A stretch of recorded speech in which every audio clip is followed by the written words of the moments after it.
Ada sosok semisal Abu Jandal yang pernah kita bicarakan pada video sebelumnya. Dia kabur dari rumah orang tuanya, ya, dari Suhail bin Amr yang menandatangani perjanjian ini, dan kemudian harus dibalikan lagi. Nah, faktanya kemudian setelah itu dia kabur, tidak datang ke Madinah, tapi justru bikin komplotan sendiri. Nah, ada tokoh juga muda namanya Abu Basir, sama juga dia datang ke Madinah Al-Munawwarah, dan kemudian mestinya dia dipulangkan, dibalikin lagi, dan sesuai dengan perjanjian maka dia dijemput ya oleh Khunais bin Jabir, ya, dengan seorang pembantunya dijemput, ya, sesuai dengan perjanjian. Maka Rasul, silakan, kata Rasul, silakan pulang. Maka dijemputlah gitu kan dari Madinah, ya, dibalikkan ke Mekah. Nah, di tengah perjalanan ya oleh Abu Basir yang jemput ini dibunuh, ya. Dan ketika dikembali lagi ke Madinah, kata Rasulullah, ini gawat. Ini bisa memicu peperangan karena kita sudah dianggap sudah membatalkan perjanjian, melanggar perjanjian. Maka Nabi dengan tegas menolak kehadiran Abu Basir ini dan mempersilahkan untuk pergi.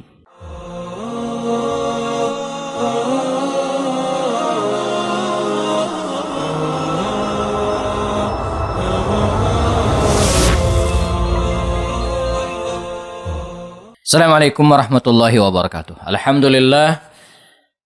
Assalatu wassalamu ala Rasulillah wa ala alihi wa sahbihi wa mawala ba'du. Teman-teman sekalian dan jamaah dimanapun berada, kita masih di program kajian Sirat Nabawiyah melalui video-video pendek, dan bersama saya Happy Andi Bastoni.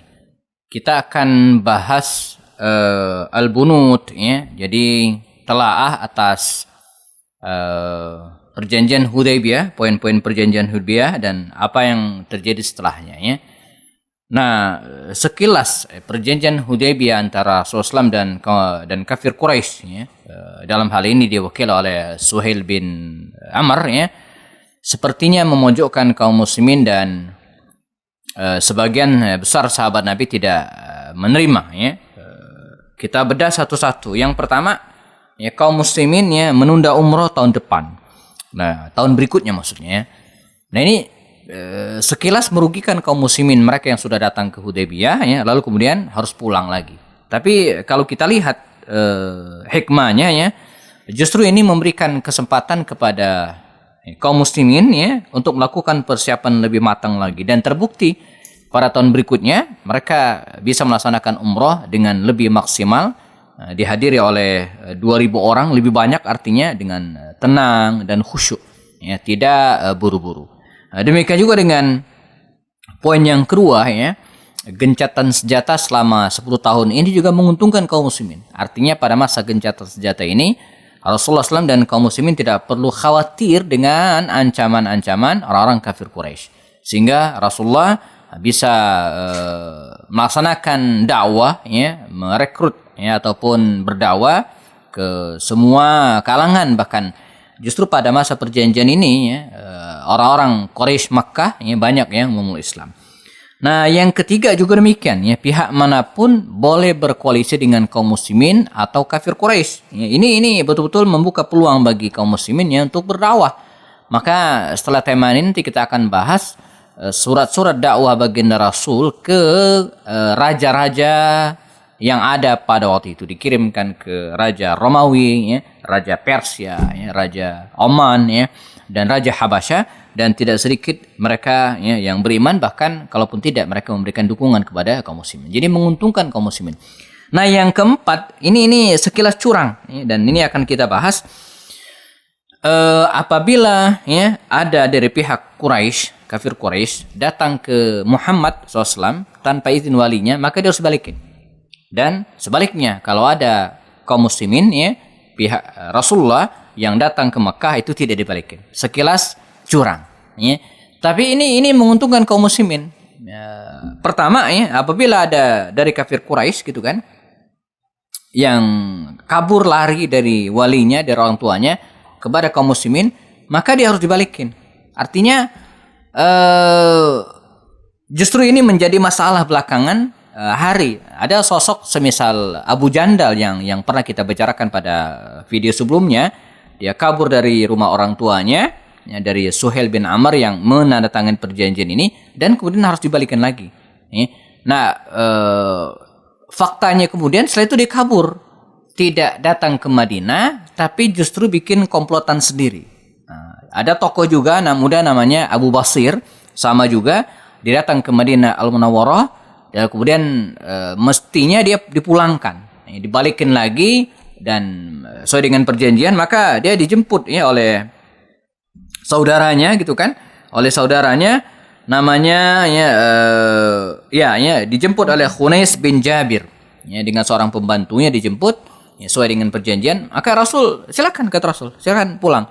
Maka dijemputlah gitu kan dari Madinah ya, dibalikkan ke Mekah. Nah, di tengah perjalanan ya oleh Abu Basir yang jemput ini dibunuh ya, dan ketika dikembali lagi ke Madinah kata Rasulullah, ini gawat, ini bisa memicu peperangan karena kita sudah dianggap sudah membatalkan perjanjian, melanggar perjanjian. Maka Nabi dengan tegas menolak kehadiran Abu Basir ini dan mempersilahkan untuk pergi. Ya, maka dia ke Madinah tidak, ya ke Makkah juga nggak mau. Nah, akhirnya dia berkelompok, dan yang seperti ini banyak sampai 70 atau 80 orangan, gitu. Dia berkelompok membentuk komplotan sendiri. Kerjaannya apa? Ya kerjaannya adalah ngerecokin gitu kan orang-orang Quraisy, kafir Quraisy yang melakukan perjalanan dari Makkah menuju ke Syam. Jadi direcokin ya, diambil hartanya, dirampok, bahkan ada juga yang dibunuh gitu kan. Nah, ketika kafir Quraisy ini mengadukan hal ini kepada baginda Rasul, kata beliau, saya angkat tangan, dari saya udah beres urusannya gitu kan, sesuai dengan perjanjian, yang datang kepada saya ya, saya balikin. Soal mereka balik lagi ke Makkah atau enggak itu bukan urusan saya, kata Rasul. Kira-kira demikian. Jadi mereka jadi serba salah ya. Jadi perjanjian ini ya, teman-teman sekalian, menjadi bumerang ya bagi mereka sendiri ya. Dan akhirnya ya karena tidak mau menghadapi risiko seperti ini ya, akhirnya mereka meminta kepada Rasul agar klausul ini dicoret. Ya, maka mereka sepakat, akhirnya udah kata Rasul dicoret. Ya, nah jadi merugikan mereka anggap merugikan mereka diri sendiri. Nah sebaliknya kalau ada kaum muslimin gitu ya, yang hijrah ke Makkah, balik ke Makkah dan mestinya tidak boleh dibalikin lagi. Ini juga justru jadi bumerang bagi kafir Quraisy. Sebab kaum muslimin yang ke Mekah, ya, dari Madinah mereka ke Mekah dan tidak dibalikin, lalu mereka stay di Mekah. Di Mekah ini mereka justru berdakwah. Ya, jadi membuat keluarga dan grup kelompok sendiri gitu kan, dan mereka berdakwah dan tidak sedikit yang masuk Islam. Jadi serba salah. Ya.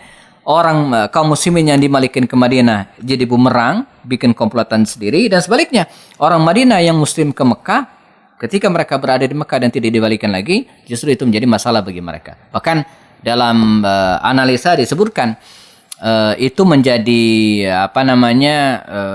memberatkan mereka, sebab kaum muslimin yang hijrah ke Mekah ini ya, dan tidak dibalikin, artinya harus ditanggung makannya gitu kan, kalaupun mereka ditahan harus ditanggung kehidupannya.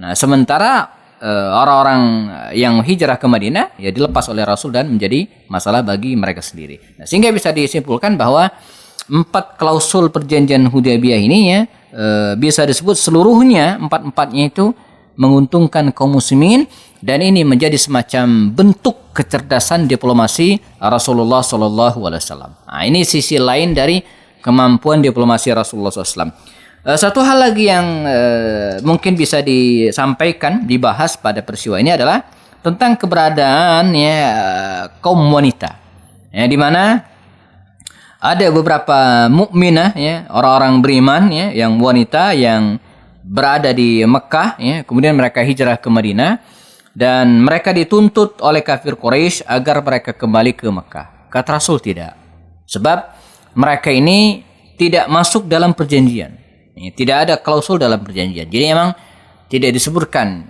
para wanita atau istri-istri para sahabat atau yang lainnya. Ya.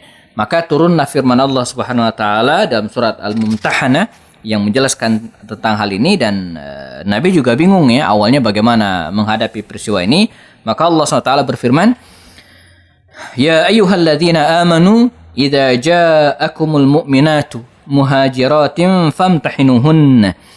Wahai orang-orang yang beriman, idza ja'akumul mu'minat, kalau datang orang-orang mukminat, ya, muhajirat yang hijrah dari Mekah menuju ke Madinah, nah apa yang dilakukan? Famtahinuhunna, ya, maka ujilah mereka, diuji keimanannya. Allahu a'lamu biimanihin, ya, Allah lah yang tahu tentang keimanan mereka.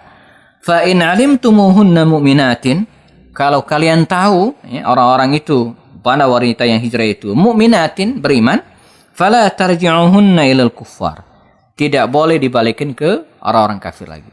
Nah, mesti ditahan di Madinah. Lahunna hillun lahum ma lahum yahilluna lahun, tidaklah mereka itu halal bagi orang-orang kafir, dan mereka pun orang kafir itu tidak halal bagi para mukminat, orang-orang yang beriman. Nah, dari sini kemudian para ulama menegaskan tidak boleh, ya, menikah beda agama, karena ayat yang jelas mengatakan lahunna hillul lahum walahum yahilluna lahunna, di mana sebelumnya ini tidak berlaku. Wa atuhum, ya, dan berikanlah mereka ma anfaqu, apa yang kalian nafkahkan, wala junah alaikum an tankihuhunna, dan tidak ada larangan, ya, tidak ada dosa bagi kalian an tankihunna, untuk menikahi mereka, idza ataitumuhunna ujurahunna, ketika mereka diberikan maharnya, ya. Wala tumsiku biasamil kawafir, dan kata Allah SWT, janganlah kalian, ya, berpegang, ya, kepada pernikahan tadi itu, ya.